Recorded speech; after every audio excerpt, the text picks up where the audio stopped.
ظاہر کیوں ہوئے دنیا میں اور کیوں آتے ہیں؟ ان کا سب سے بڑا مقصد دنیا میں آنے کا، جلوہ بار ہونے کا، وہ یہ ہوتا ہے کہ نظام خداوندی کو زمین پر قائم کریں.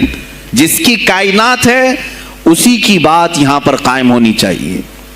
اب یہ باتیں وقت کے ساتھ گزرتی جاتی ہیں اور لوگ بھول جاتے ہیں. آپ سب کو پھر میں یاد دلا دوں، میرے عزیز، میں نے بھی اور آپ نے بھی اللہ سے ایک وعدہ کیا ہے. ہماری روحوں نے اللہ سے وعدہ کیا ہے. جب اللہ تعالیٰ نے ہمیں پیدا بھی نہیں کیا تھا اس وقت ہماری روحوں کو بلا کر اس نے ایک وعدہ لیا، الست بربکم، کیا میں تمہارا رب نہیں ہوں؟ میں تمہارا مالک اور خالق نہیں ہوں؟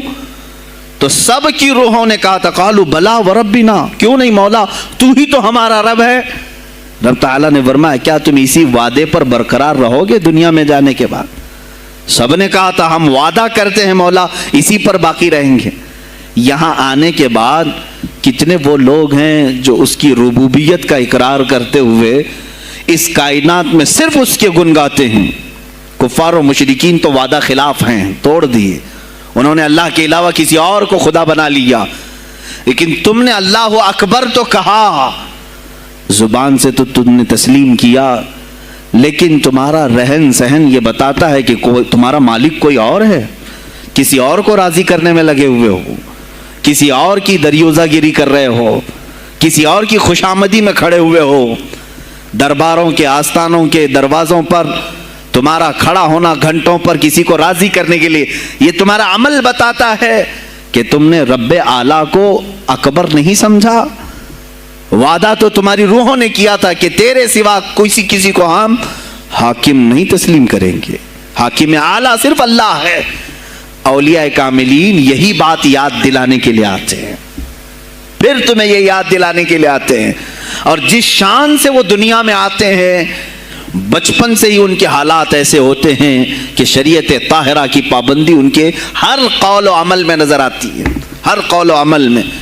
اس لیے کہ ہم جس کی زمین پر ہیں اور جس کی آسمان کے نیچے ہیں، بات ہوگی تو صرف اسی کی ہوگی، بات ہوگی تو صرف اسی کی ہوگی. مجھے ایک بات یاد آتی ہے، سرکار مفتی اعظم ہند رحمۃ اللہ تعالی علیہ، آپ کے سامنے کوئی صاحب تقریر کر رہے تھے، یہ زمین سب کی ہے، ان کی بھی ہے، ان کی بھی ہے، ان کی بھی ہے. آپ نے کہا چپ رہو، زمین اللہ کی ہے اور صرف اللہ کا نام ہو. یہ سب کی ہمت نہیں بولنے کی. زمین اللہ کی ہے اور اللہ ہی کا، یہاں پر اللہ ہی کی بولی بولی جائے، اسی کے لیے زیب دیتا ہے. جس کے گھر میں رہ رہے ہو اسی کی بات کرو. عزیزان گرامی وقار، سرکار بغداد، ان کی کرامات اپنی جگہ پر، لیکن ان کی زندگی کے کچھ اہم گوشے میں لے کر آج حاضر ہوں. آج ہمارے حالات کے اعتبار سے بھی ضرورت ہے اس کی. جب آپ پروان چڑھتے رہے اپنی ماں کی گود میں، بہت جلدی آپ کے والد گرامی کا انتقال ہو گیا. آپ سے خود پوچھا گیا تھا غوث پاک سے، آپ کی جوانی میں یا جب آپ کا شہرہ بغداد میں بہت ہو گیا تب پوچھا گیا تھا آپ کو اپنے ولی ہونے کا احساس کب ہوا؟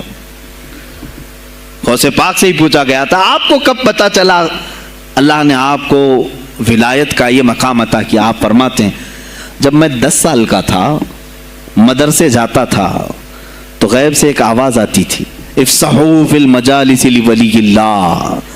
غیب سے آواز آتی تھی، اے لوگوں مجلس میں جگہ چھوڑ دو، اللہ کا ولی آ رہا ہے. یہ آواز صرف میں نہیں، میرے استاد بھی سنتے، وہاں بیٹھے شاگرد بھی سنتے، اور سب کھڑے ہوتے تھے، جگہ دیتے تھے. غوث پاک فرماتے ہیں جب ہر بار مجھے یہ آواز آنے لگی تب مجھے احساس ہوا کہ اللہ تعالیٰ نے مجھے ولایت کا تاج پہنایا ہے. پھر آپ کو لہو و لعب میں، کھیل کود میں نہیں رکھا گیا.